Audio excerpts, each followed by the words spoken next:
नमस्कार मित्रांनो, मी प्रकाश गलांडे बीएडकेच्या वतीने या व्हिडिओमध्ये आपलं सहर्ष स्वागत करतोय. आज आपण चर्चा करतोय साप्ताहिक चालू घडामोडी या सदरामध्ये 9 ऑक्टोबर ते 17 ऑक्टोबर 2025 पर्यंतच्या चालू घडामोडी. नकाशा कार्यक्रम भारतातील शहरी भूमी नोंदीमध्ये आमूलाग्र बदल घडवितो.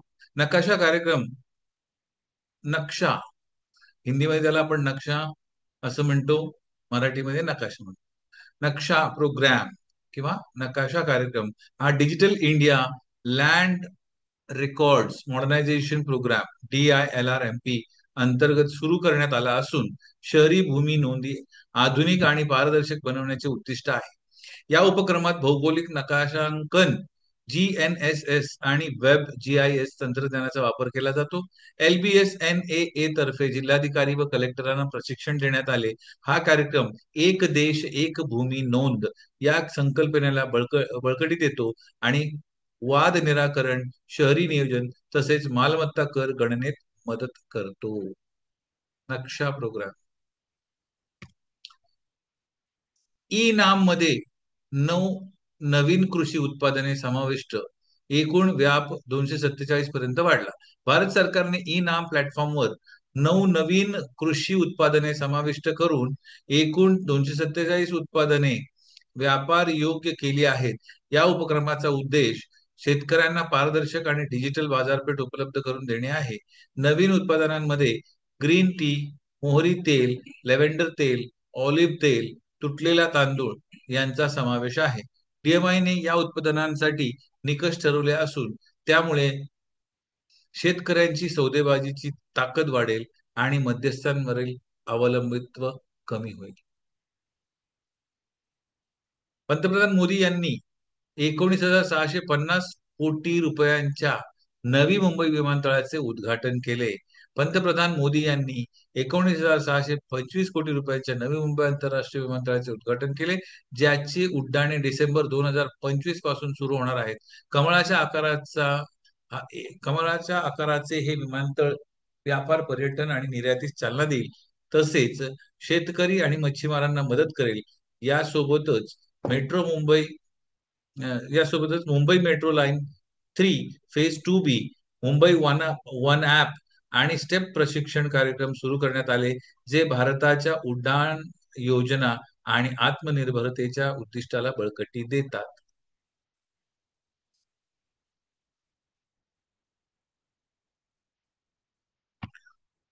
नितीन गडकरी यांनी भारताचे पहिले electronic truck battery swapping station उद्घाटन केले.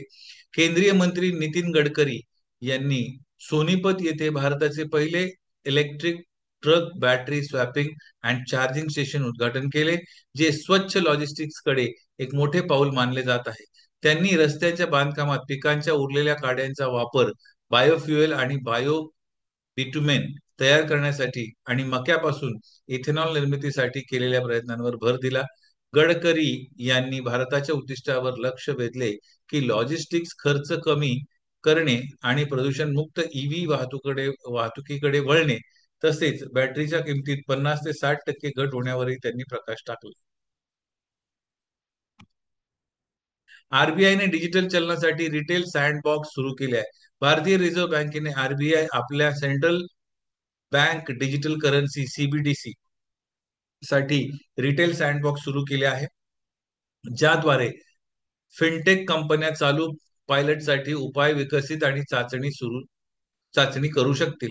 ही पुढाकार हा पुढाकार 1 डिसेंबर 2022 रोजी सुरू झालेल्या रुपी पायलट नंतर आली आहे, ज्यामध्ये भारतातील सुमारे 70 लाख वापरकर्ते सहभागी झाले आहेत. RBI या प्रकल्पावर बँकेसोबत सहकार्य करत आहे. डिजिटल टोकनायझेशनमुळे व्यवहार जलद, स्वस्त आणि सुरक्षित होतात, ज्यासाठी ब्लॉकचेन आणि डिस्ट्रीब्युटेड लेजर तंत्रज्ञानासारख्या तंत्रज्ञानाचा वापर केला जातो. भारत दिल्लीमध्ये 8वा आंतरराष्ट्रीय सौर संधी अधिवेशन आयोजित करणार आहे. भारत 8वे आंतरराष्ट्रीय सौर संधी ISA अधिवेशन 27 ते 30 ऑक्टोबर दरम्यान भारत मंडपम नवी दिल्ली येथे आयोजित करणार आहे, ज्यामध्ये 124 सदस्य देश आणि 40हून अधिक मंत्री सहभागी होणार आहेत, जे सौर ऊर्जा स्वीकारण्याबाबत जागतिक सहकार्य पुढे नेण्याचं काम करतील. नवीन आणि अक्षय ऊर्जा मंत्री प्रल्हाद जोशी यांनी भारताच्या कामगिरीवर प्रकाश टाकत सांगितले की भारत जागतिक स्तरावर तिसऱ्या क्रमांकावरचा सर्वात मोठा सौर ऊर्जा उत्पादक आणि दुसऱ्या क्रमांकावरचा अक्षय ऊर्जा बाजार आहे. अमित शहा जोहो मेलकडे वळले, स्वदेशी तंत्रज्ञानाला पाठिंबा दिला. केंद्रीय गृहमंत्री अमित शहा यांनी स्वदेशी ईमेल सेवा जोहो मेल स्वीकारली. ही पावले स्वदेशी तंत्रज्ञान आणि आत्मनिर्भर भारत चळवळीस प्रोत्साहन देण्यासाठी आहेत. या निर्णयाने ऑनलाईन लक्ष वेधले आणि जोहो सहसंस्थापकाने भारताच्या तंत्रज्ञानासाठी अभिमानाचा क्षण असल्याचे म्हटले. याआधी इतर मंत्री आणि मंत्रालयांनी विदेशी प्लॅटफॉर्म्सवरील अवलंबित्व कमी करण्यासाठी असे बदल केले आहेत. LBSNAA येथे विकसित भारत स्ट्रॅटेजी रूम उद्घाटन केले गेले. मसुरीमधील LBSNAA येथे विकसित भारत स्ट्रॅटेजी रूम VBSR चे उद्घाटन नीती आयोगाचे CEO श्री BVR सुब्रमण्यम यांनी केले. हा रूम मल्टी सेक्टर डेटा वापरून रिअल टाइम नियोजन आणि निर्णय घेण्यासाठी गव्हर्नन्स हब म्हणून काम करतो. यासोबतच यूज केस चॅलेंज अवॉर्ड्स मध्ये आरोग्य, शिक्षण, कृषी, पायाभूत सुविधा आणि आर्थिक समावेशनसह विविध विषयांवरील 250 पेक्षा जास्त प्रस्तावातून 18 जिल्ह्यांना पुरस्कार देण्यात आले. भारताची पहिली बुलेट ट्रेन ऑगस्ट 2027 पर्यंत सुरू होणार. भारताची पहिली बुलेट ट्रेन ऑगस्ट 2027 पर्यंत सुरू होणार असल्याची माहिती रेल्वे मंत्री अश्विनी वैष्णव यांनी मेहसाण्यातील व्हायब्रंट गुजरात रिजनल कॉन्फरन्समध्ये दिली. त्यांनी गुजरातमधील औद्योगिक वाढ अधोरेखित केली, ज्यात 2764 किलोमीटर नवीन रेल्वे लाईन्स आणि सेमीकंडक्टर व इलेक्ट्रॉनिक क्षेत्रातील प्रगती समाविष्ट आहे. केंद्र सरकार गुजरातसह सहकार्य करत असून 30 जपानी कंपन्यांना येथे स्थापन करण्यासाठी प्रयत्न करत आहे, ज्यामुळे सेमीकंडक्टर इकोसिस्टमला चालना मिळेल. भारताने 2030 पर्यंत जैवविविधता संवर्धनासाठी राष्ट्रीय रेड लिस्ट सुरू केली. भारताने राष्ट्रीय रेड लिस्ट रोड मॅप आणि व्हिजन 2025-2030 सुरू केले, जे प्रजाती मूल्यांकन आणि जैवविविधता संवर्धनासाठी महत्वाचे पाऊल आहे. या उपक्रमाचे नेतृत्व राज्यमंत्री कीर्तिवर्धन सिंग करत आहेत आणि 20,000 पेक्षा अधिक समुद्री प्रजातींसह भारतातील स्थानिक वनस्पती व प्राणी यांचा पुराव्यावर आधारित संवर्धन करण्यावर लक्ष केंद्रित केले आहे. 2030 पर्यंत राष्ट्रीय रेड डेटा बुक्स तयार करण्यासाठी हे ZSI, BSI आणि IUCN इंडियासह विकसित केले आहे, जे भारताची जागतिक जैवविविधता फ्रेमवर्क आणि सस्टेनेबिलिटी उद्दिष्टे यातील बांधिलकी दर्शवते. शेरी सिंग यांनी भारतासाठी पहिला मिसेस युनिव्हर्स हा मुकुट जिंकला. शेरी सिंग यांनी मनिला, फिलिपाईन्स मध्ये भारतासाठी पहिला मिसेस युनिव्हर्स 2025 मुकुट जिंकून इतिहास रचला. त्यांनी महिला सक्षमीकरण, मानसिक आरोग्य आणि बल, दयाळूपणा, चिकाटी या गुणांद्वारे जागतिक स्तरावर भारताचे प्रतिनिधित्व केले आणि राष्ट्रीय अभिमान निर्माण केला. ब्रिटनचे पंतप्रधान 2025 मध्ये भारत दौऱ्याचे महत्वाचे निष्कर्ष. ब्रिटनच्या प्रधानांच्या भारत दौऱ्यादरम्यान तंत्रज्ञान, शिक्षण, व्यापार, हवामान, आरोग्य आणि संशोधन या क्षेत्रामध्ये महत्वाचे पाऊल उचलले गेले आहे. यामध्ये India UK innovation centre, AI centre, critical minerals observatory, Lancaster आणि Surrey university campus, CEO forum, जेटकोचे पुनर्गठन, तसेच biomedical research programme, offshore wind task force आणि ICMR NIHR MOU यांचा समावेश आहे. तिन्ही भारतीय बंदरांना ग्रीन हायड्रोजन हब म्हणून निवडले गेले. भारतातील 3 प्रमुख बंदर, Deendayal port Gujarat, VO Chidambaranar port Tamil Nadu आणि पारादीप पोर्ट ओडिशा यांनी नॅशनल ग्रीन हायड्रोजन मिशन अंतर्गत ग्रीन हायड्रोजन हब म्हणून मान्यता देण्यात आली आहे, जे एकात्मिक हायड्रोजन इकोसिस्टम तयार करण्याच्या दिशेतील महत्वाचे पाऊल आहे. हा निर्णय भारताच्या स्वच्छ ऊर्जा संक्रमणाला प्रोत्साहन देतो आणि 2070 पर्यंत नेट झिरो साधण्याच्या उद्दिष्टाला समर्थन देतो. तसेच मिशनचा उद्देश भारताला ग्रीन हायड्रोजन उत्पादन, वापर आणि निर्यातमध्ये जागतिक नेते बनवणे आहे.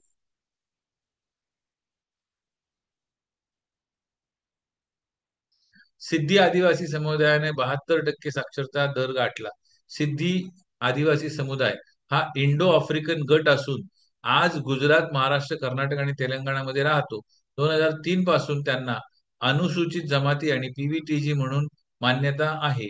पारंपरिकरित्या ते शेती, वन्य उत्पादन आणि हातमजुरीवर अवलंबून असतात. त्यांच्या कोकणी, उर्दू आणि मराठी भाषांमध्ये बोलतात आणि लोकसंगीत व नृत्यासाठी प्रसिद्ध आहेत. अलीकडेच त्यांचा साक्षरता दर 72% गाठला आहे. जोएल मोकिर, फिलिपे ॲगिऑन आणि पीटर हॅवेट यांना 2025चा अर्थशास्त्रातील नोबेल पुरस्कार मिळाला.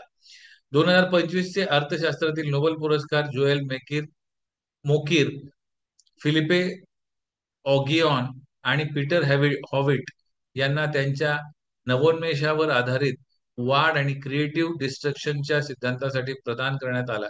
त्यांच्या संशोधनातून स्पष्ट होते की तंत्रज्ञानातील प्रगती आणि सतत नवोन्मेष कसे अर्थव्यवस्थांना स्थिरतेपासून दीर्घकालीन समृद्धीकडे नेतात. तसेच वैज्ञानिक समज, सांस्कृतिक खुलेपणा आणि जुळवून घेण्याची क्षमता या घटकांचा दीर्घकालीन आर्थिक विकासात महत्वाचा वाटा असतो.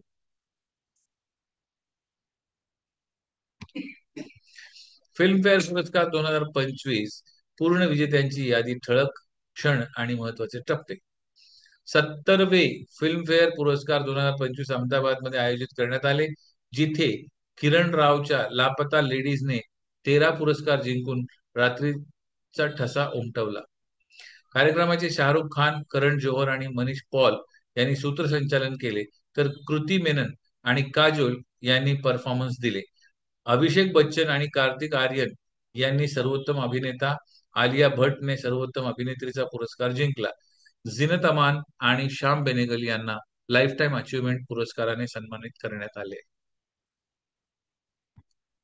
चीनच्या धरण प्रकल्पांतर्गत स्पर्धेत भारताने $77 अब्ज जलविद्युत प्रकल्प उघड केला.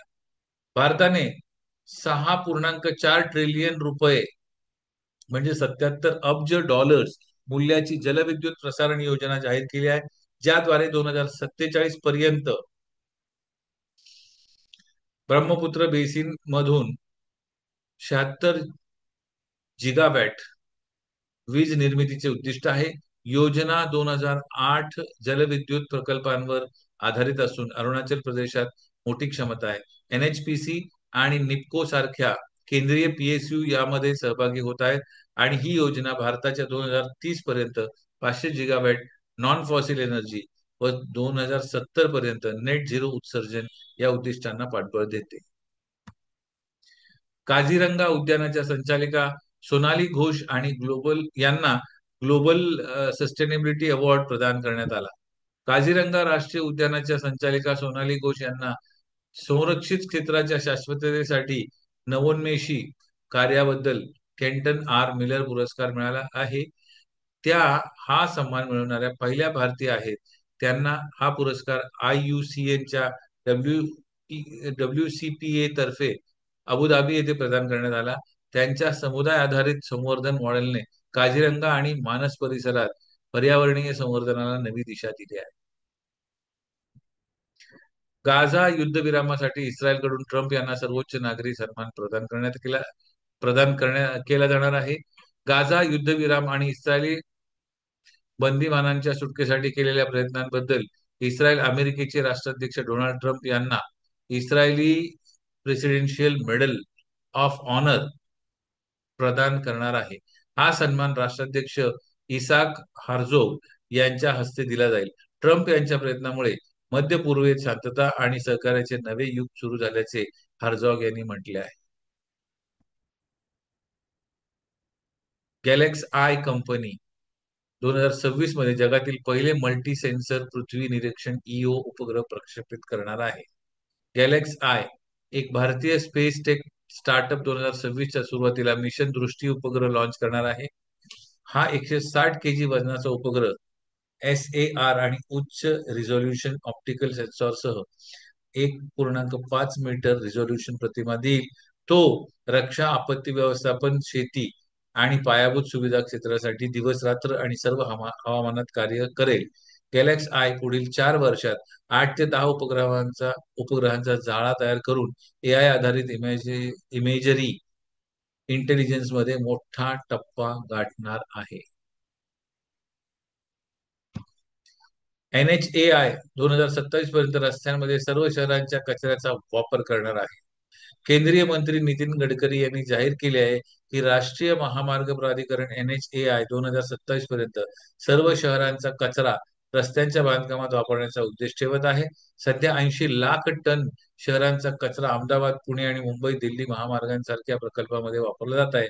या उपक्रमात पशुपालनातून मिळणारा बायो बिटमिन देखील वापरण्याचा उद्देश आहे, जो पेट्रोलियम बिटुमेनपेक्षा अधिक प्रभावी असल्याचे सिद्ध झाले आहे. हे सतत टिकणारी पायाभूत सुविधा आणि कचरा ते ऊर्जा तंत्रज्ञान यांना प्रोत्साहन देण्याच्या नवोन्मेषी प्रयत्नांचे द्योतक आहे. EPFO नवीन नियमानुसार 100% भविष्य निर्धारण निधी काढण्याची परवानगी देते. सध्या 7 कोटी EPFO सदस्य आता त्यांच्या पात्र भविष्य निर्धारण निधीचा 100% काढू शकतात.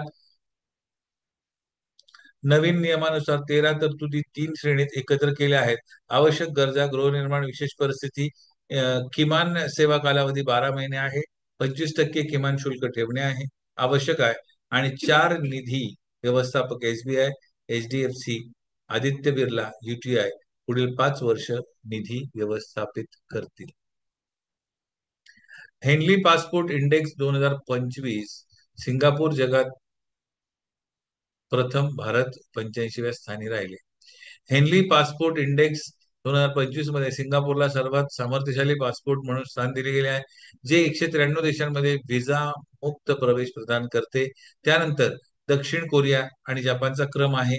परंपरागत आघाडीच्या देशांसारखे युनायटेड स्टेट्स आणि युनायटेड किंगडम ऐतिहासिक नीचांकावर आले आहेत.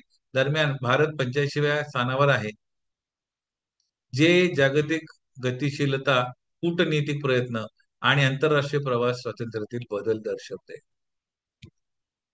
कार्यकारी मंडळाने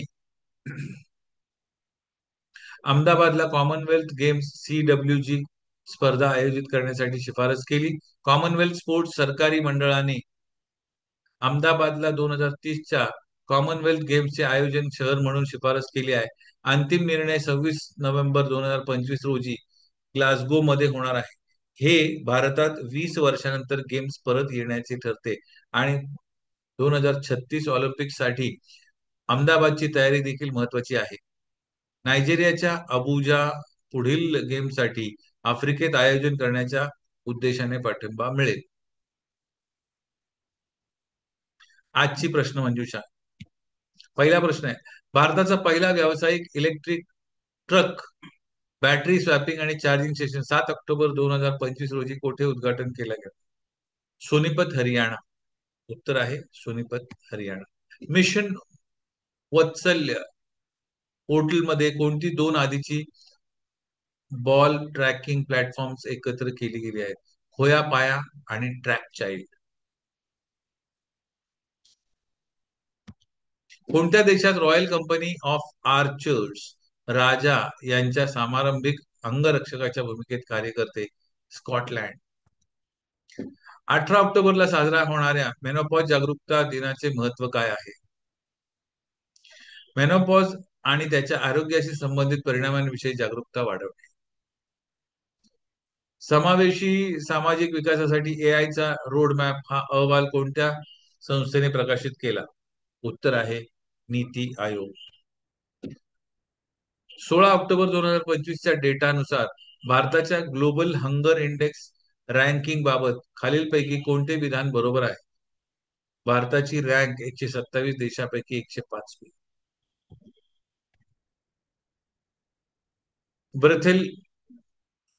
ब्रेथेबल आर्ट हवा शुद्ध ब्रेथेबल आर्ट हवा शुद्ध ब्रेथेबल एअर असलं पाहिजे. हवा शुद्ध करणाऱ्या वनस्पतीसह तयार केलेली जिवंत कला रचना कोणत्या मोहिमेद्वारे सुरू करण्यात आली आहे?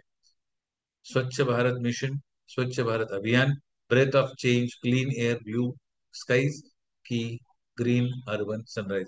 मित्रांनो, या प्रश्नाचं उत्तर तुम्ही कॉमेंट बॉक्समध्ये नक्की द्या आणि पाहत राहा बी एड्युकेटचा चालू घडामोडी हे सदर. पुन्हा भेटूया पुढील सदरामध्ये. तोपर्यंत धन्यवाद.